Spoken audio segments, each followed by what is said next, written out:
whatever profession you're in. You're a journalist, you're a plumber, you're a policeman, you're a lawyer, you're a doctor. You've been doing that job for 26, 27 years. Irrespective of whatever you do you reckon that person's got a pretty good idea about that job? Would you ever question his knowledge on that job? Would you ever question whether, every decision he makes he's thought about or experienced before?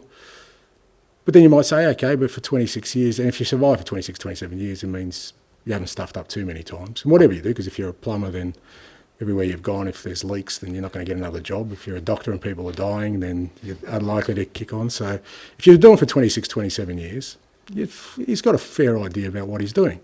Now but then you might say, yeah, but, maybe he's just a grinder, But then if that person started pretty much on the factory floor of that industry, whatever industry it was, maybe you're a CEO or whatever, and he ends up in a position where the top 1% of his profession get to, then you've got to say, oh, okay, this guy must have something.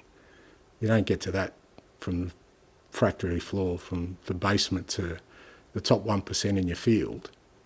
I'm talking about the level, I'm not talking about expertise. But then you might say, okay, but he's out of his depth now. Okay, well, but if you've taken a club that finished 8th to 5th in your first full year, you go.